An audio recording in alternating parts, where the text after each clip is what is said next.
The reason Patmos was such a great place to have a prison was because there was no running from Patmos.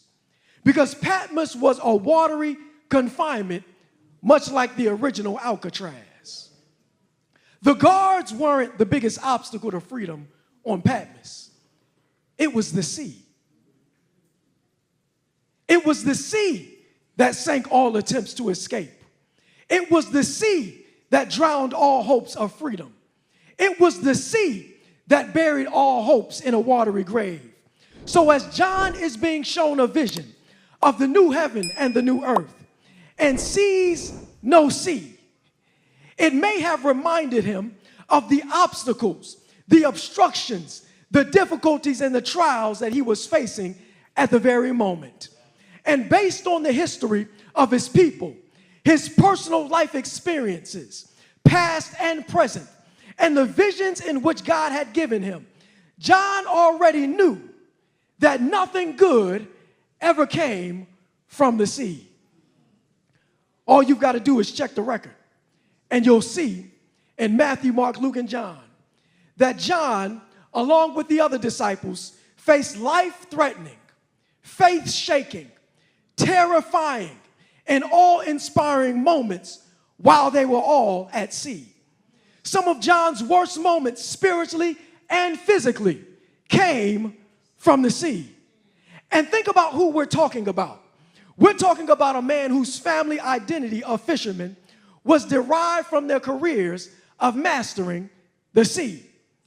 But the sea that represented a means of provision and survival is now his greatest barrier to keeping him on this island prison.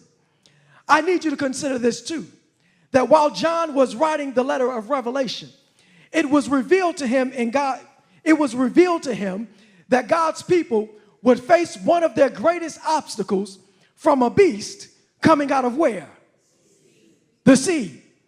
You probably already know this, but for the one or two people who don't, when you get some time, I want you to read Revelation, which is a letter primarily of symbols and figurative language, which should very rarely be taken literally, and that represents different events, entities, systems in the world.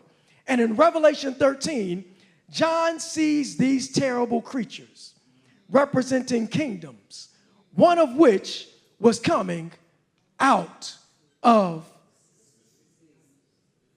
Y'all still out there? Am I putting you to sleep today? This beast would dominate the world. This beast would destroy and inhabit nations. This beast would enslave the inhabitants of the earth, would try to take the place of God, would blaspheme the name of God, would persecute the people of God. So if you just put it all together, the sea is not only a great geographical divide keeping John in prison. It's not only a place of trauma where he thought he'd lose his life, but in the visions God gave John, it would be the primary source of persecution for God's people for centuries throughout the world. So you may be getting the picture that in John's mind, the eradication of the sea in the new heaven and in the new earth is very good news.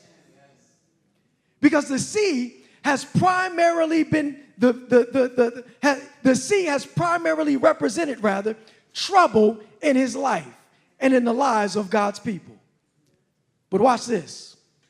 John's message of there being no more sea would be even good news to past generations, because God's people have always had major problems with the sea. I don't know if you remember this, but God's people started their journey to the promised land having to deal with the sea. After Moses had been called to deliver the people from slavery, after God rained down the 10 plagues upon Egypt, after they walked through the gates of freedom and got some reparations on the way out. I wish I had some amens on that one. The Bible tells us in Exodus 14 that there was a great insurmountable obstacle that threatened to derail their journey to the promised land, the Red Before them was a sea keeping them from the promise. And behind them was a sea of soldiers attempting to take them back to the curse. One sea was keeping them from life. The other sea was taking them back to death. One sea was keeping them from going forward. The other sea wanted to take them back. One sea was keeping them from hope, and the other sea would take them back into despair. Come on, somebody. Are you seeing what the sea is doing here? Have you ever felt like the seas you were dealing with you stuck between a rock and a hard place? That no matter where you turned, there was no solution? No matter how far you've come, something or someone was always there to take you back? And I know I can't speak for everyone because there's always one. But that's exactly how it feels in this country right now.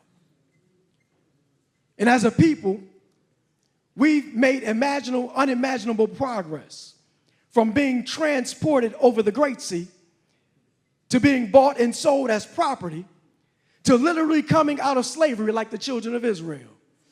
And as soon as you feel like we're about to make exponential leaps forward, even if only symbolically, we end up having to deal with a great sea of people who want to make America great again for themselves and take everybody else to the 1940s. Y'all ain't with me today. But fortunately, we have somebody who knows how to deal with the sea. And see, what God did for his people back then was that he told Moses to tell the people to stand still and see the salvation of the Lord. What the Lord did for his people back then was that he brought a mighty wind to blow the waters apart so they could walk with the sea on their left and the sea on their right and dry ground under their feet. I know I'm preaching to the choir today, but God isn't always going to make the problems go away. Sometimes you have to go through it. You're going to have to go through some heartache. You might lose somebody. You may suffer illness. You may fall sometimes. But you've got to remember what the Bible says in Isaiah 43:2, that when you pass through the waters, he will be with you. When you pass through the rivers, they will not drown you. You've got to put your faith in the fact that if God took you to it,